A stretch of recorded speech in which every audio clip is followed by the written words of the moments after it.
Diam dia. Ampun bang, ampun bang, ampun bang.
Sebelum saya akhiri, saya akan absen terlebih dahulu. Yang disebutkan namanya tolong jawab hadir ya. Jaskia, Hadir, Bu. Bahagiani, Hadir, Bu. Beben Muhammad, Hadir Bu. Naila Agustin, Hadir, Bu. Adi Surya, Hadir Bu. Dian, Hadir Bu. Muhammad Fatir, Hadir Bu. Fikri Tamami. Hadir Bu, hadir. Sebelum saya tutup, apakah ada yang mau ditanyakan?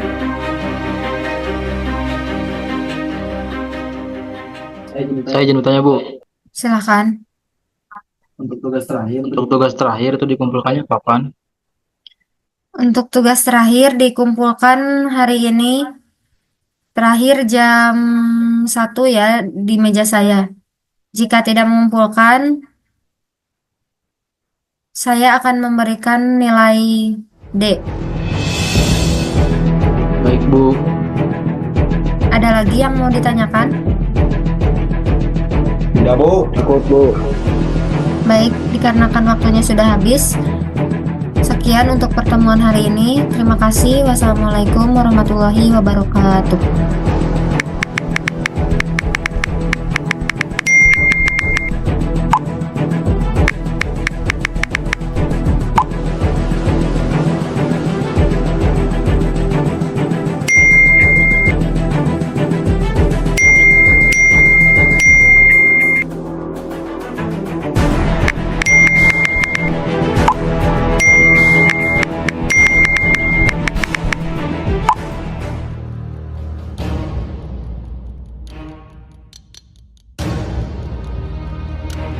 Ya elah, ngapain sih si Gian pakai ngabarin tugas segala? Iya, masalah banget anjay. Tugas banget. Sumpah ih. Wah, pada belum. Awas aja ketemu bocahnya, sikat aja. Jangan dulu, Bro. Takut gimana Tuh itu bocahnya tuh. Ayo sikat. woi, jangan woi.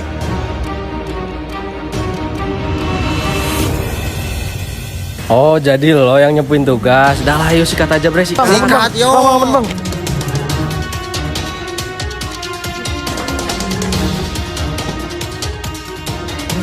Dah, diam lu, duduk. Duduk, Diam. woy, duduk. Ngapain sih lu nyepuin tugas? Biar apa sih? Biar apa? So asik Biar bet apa? lu. Caper. Bang, jangan, Bang. Itu kacamata saya jangan diambil, Bang. Diam lu, caper lu, ngeles. Iya. Mampus lu, mentang-mentang udah lu. Ngapain lu kayak gitu? Caper lu, hah? Rasain. Lu kagak mikirin teman-teman lu. Apaan sih, caper banget.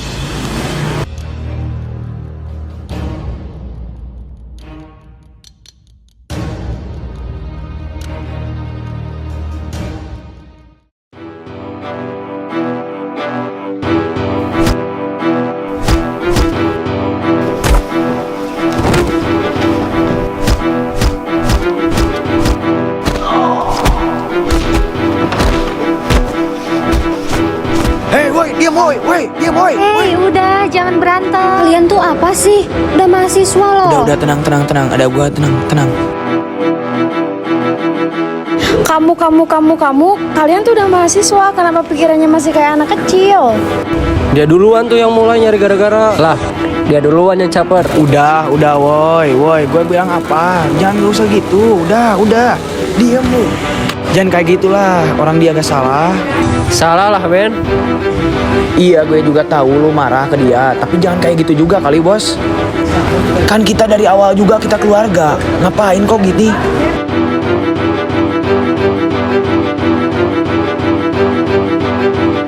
Sini lu Gian, sini Gian.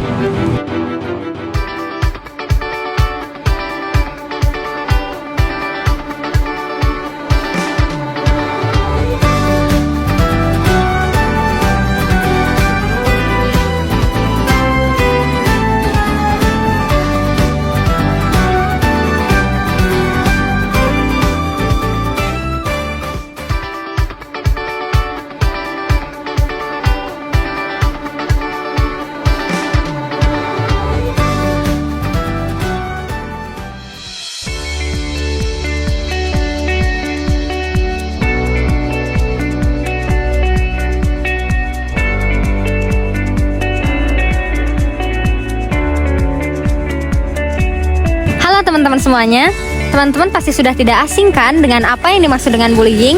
Terdapat banyak sekali definisi bullying menurut para ahli, salah satunya yaitu menurut Always pada tahun 1999 yang mendefinisikan bullying sebagai masalah psikososial dengan menghina dan merendahkan orang lain secara berulang-ulang dengan dampak negatif terhadap pelaku dan korban bullying, di mana pelaku mempunyai kekuatan yang lebih dibandingkan korban. Lalu, apa saja ya jenis bullying itu?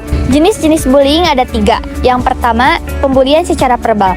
Pembulian secara verbal merupakan jenis perundungan menggunakan kata-kata untuk merendahkan, mengintimidasi seseorang.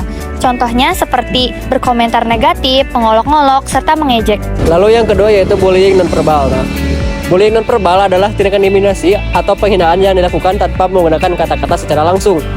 Bullying non-verbal dapat dilakukan melalui ekspresi wajah, gerakan tubuh, atau pesan yang disampaikan. Nah, bullying non-verbal dapat dibagi menjadi 2 kategori, yaitu yang pertama, bullying non-verbal secara langsung, lalu yang kedua, bullying non-verbal secara tidak langsung. Nah, bullying non-verbal secara langsung adalah pelaku melakukan hinaan secara langsung kepada korban, seperti memandang sinis, menjulurkan lidah, menunjukkan ekspresi wajah merendahkan, hingga mengejek.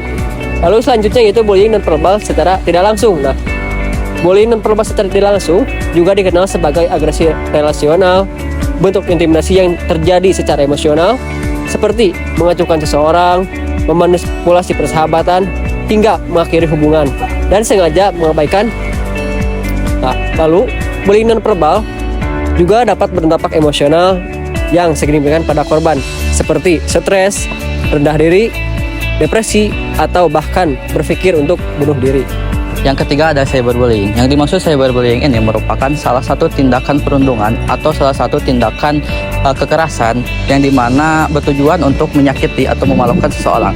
Dan biasanya cyberbullying ini biasanya melalui media elektronik, bisa menggunakan HP, bisa menggunakan komputer, bisa menggunakan tablet, bisa menggunakan media sosial. Contohnya yang termasuk ke dalam salah satu cyberbullying ini, saya ambil contoh yaitu memposting foto yang memalukan ke media sosial. Misalkan kita memiliki teman yang memang memiliki keterbatasan pada fisiknya, misalkan si temannya itu memiliki keterbatasan kulitnya gelap, lalu secara tidak sengaja beliau tertidur di kelas. Nah, kita secara sengaja karena memang lucu, misalkan kita memotret dia ketika tidur, lalu mempostingnya dengan caption yang memalukan dia. Yang namanya media sosial itu bukan hanya satu tempat yang bisa mengaksesnya. Seluruh Indonesia bisa mengaksesnya, seluruh dunia bahkan bisa mengaksesnya. Ketika si korban melihat postingan foto dianya sudah ramai, misalkan dengan kata-kata yang memang memalukan dia, otomatis bukan hanya dia merasa malu gitu, tapi mentalnya juga pasti akan kena. Nah, jadi itu salah satu contoh dari cyberbullying. Dampak bullying terhadap korban memengaruhi terhadap mental seperti gangguan emosional, depresi, rasa rendah diri, dan kehilangan kepercayaan diri. Dampak yang mungkin dihadapi oleh pelaku bullying. Yang pertama adalah dampak sosial, yang menyebabkan pelaku bullying kesulitan membangun dan mempertahankan hubungan yang sehat serta dihindari oleh orang lain karena perilaku yang agresif. Yang kedua adalah dampak emosional, yang menyebabkan pelaku bullying kesulitan mengelola emosi serta kemarahan dan frustasi. Yang ketiga adalah dampak perilaku yang menyebabkan kebiasaan buruk jika tidak diintervensi dan beresiko terlibat dalam tindakan kriminal di masa depan. Lalu yang keempat adalah dampak akademik dan karir. Perilaku bullying menghadapi penurunan prestasi akademik akibat masalah disiplin, dan perilaku bullying dapat merusak reputasi dan peluang karir. Yang kelima adalah dampak kesehatan. Perilaku bullying beresiko mengalami gangguan kecemasan, depresi, dan gangguan perilaku dan stres. Terkait bullying dapat mempengaruhi kesehatan fisik seperti masalah tidur atau gangguan makan. Pelaku bullying memerlukan bantuan dan intervensi untuk mengubah perilaku mereka dan mengatasi dampak negatif yang mereka hadapi.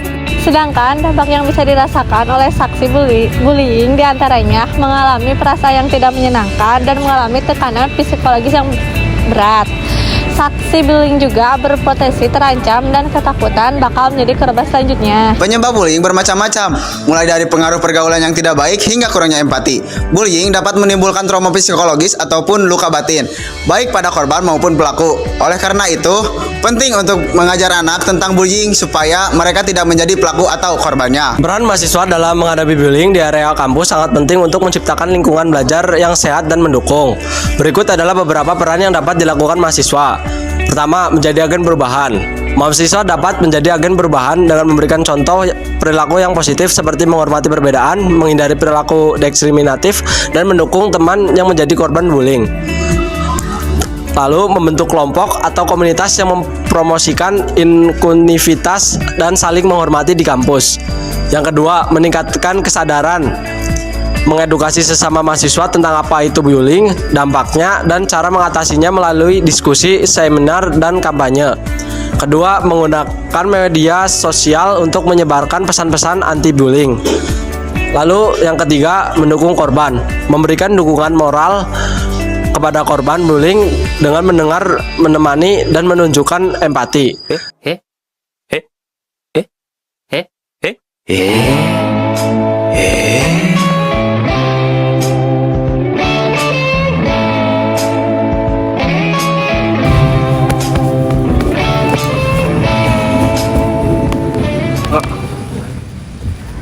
Kalian tidak ingin seperti saya kan? Nah, berikut adalah beberapa cara mencegah bullying. Yang pertama yaitu pelaksanaan sosialisasi tentang bullying. Yang kedua, menerapkan rasa empati. Yang ketiga, menerapkan kebijakan anti-bullying. Yang keempat, peduli dan kenali terhadap tanda bullying. Dan yang kelima, berani menghentikan dan melawan bullying. Oke, jadi kesimpulannya, kita tidak boleh melakukan bullying terhadap orang lain. Dan asal kalian tahu, kesehatan mental orang-orang itu berbeda-beda. Dan kalian juga harus tahu, bullying juga dapat dipidana tahu, yaitu salah satunya pasal 351 KUHP mengatur tentang penganiayaan biasa, yaitu penganiayaan yang tidak termasuk kategori penganiayaan berat atau ringan. Bunyi pasal 351 KUHP adalah penganiayaan diancam dengan pidana penjara paling lama 2 tahun 8 bulan atau pidana denda paling banyak Rp4.500. Jika perbuatan mengakibatkan luka-luka berat, yang bersalah diancam dengan pidana penjara paling lama 5 tahun. Saya akan menyampaikan saran bagi korban atau pelaku. Yang pertama, laporkan bullying kepada orang dewasa yang bisa dipercaya segera mungkin. Catat kejadian yang terjadi. Jika bullying terjadi secara daring, ambil bukti tangkapan layar dan laporkan ke penyedia media sosial. Jangan membalas atau menanggapi, menjauhlah dari situasi apapun jika memungkinkan. Habiskan dengan orang-orang yang membuat Anda senang, tetaplah bersama kelompok, dan jangan salahkan diri Anda sendiri, banggalah dengan dirimu sendiri. Untuk pelaku, tanamkan dalam konsep bahwa semua orang sama, lihatlah bahwa setiap orang punya keunikan masing-masing dan juga punya kelemahan masing-masing. Jika tetap tidak bisa berhenti merundung orang lain, bawalah ke profesional kesehatan mental untuk menanganinya. Sekian dan terima kasih.